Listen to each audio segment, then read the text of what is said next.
Hello everybody, this is Mr. Rob. Welcome back to another episode of the Los Angeles Clippers MyNBA series here on NBA 2K24. Today we're going to be wrapping up the offseason and kind of previewing the season before we jump into the first games you can see on the schedule on your screen right now. If you're excited for this one and more Clippers content, make sure you drop a like and you subscribe down below, especially if you want more basketball content. Now, I do want to say I apologize for skipping the Summer League and the Hoop Summit and everything. I was going to do that this episode, but I went through that part of the offseason and then realized, like, hours later, I actually never recorded it. I never hit the record button, so I apologize for that. So we're just going to kind of talk about the team and preview the upcoming season, as well as some other things that happened in the league at the very end. But here's a look at our roster. We didn't make a ton of big moves in the offseason. We just held on to our big three. Kawhi Leonard, James Harden, and Paul George are all back. We do lose players like Russell Westbrook and Kenyon Martin, but we do fill them in with a couple of old vets to kind of fill in role players. Blake Griffin is back. Kevin Love is now here in Los Angeles. A couple of big signings to just kind of fill up the gaps.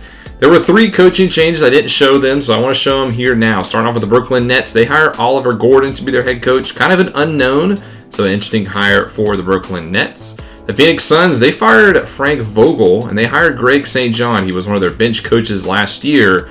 He gets the call to be his first ever head coaching spot.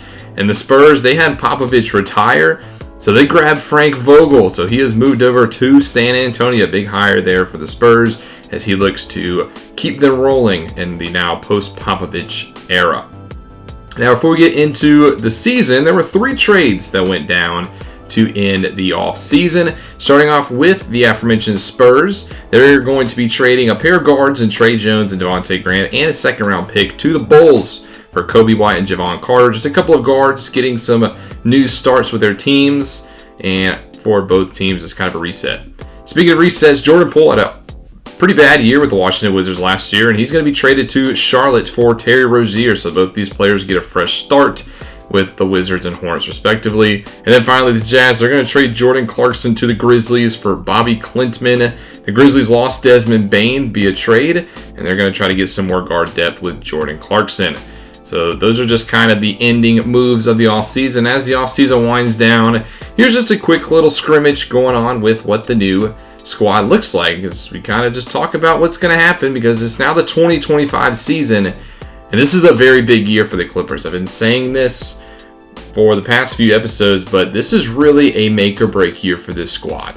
It's our first year in the Intuit Dome era. We are no longer in crypto.com, and we're going to break in the new arena with a bang. Our big 3 is all back. Leonard, George, and Harden are all on 1-year contracts.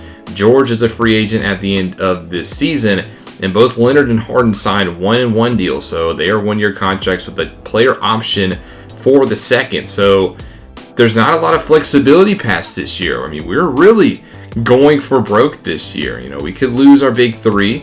You know, if the season's going well, then we'd stick with it, and who knows what can happen. But, you know, if we get off to another slow start like we did last year, there's no guarantee we stick it around. We could try to move these players at the deadline, and I think these 1-and-1 deals just really give us that flexibility. But I did want to open the Intuit Dome era with a main star role. I mean, you got to open up your new arena with a main attraction, and we definitely had that here in Los Angeles. George opting into his player deal was kind of a surprise in the offseason. That's kind of what allowed this to happen, is because we were going to be guaranteed to at least get PG-13, so might as well bring back Leonard and Harden.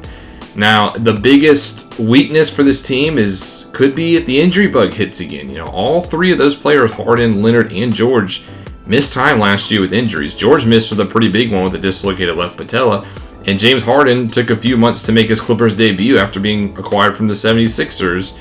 So, and then Leonard, he didn't have a major injury, but he had a couple of minor ones as the season went along. So if we suffer another big injury to one of these players, their health history, they're not surefire to always be on the court for, I would even say, 60 games. So we'll see what happens there.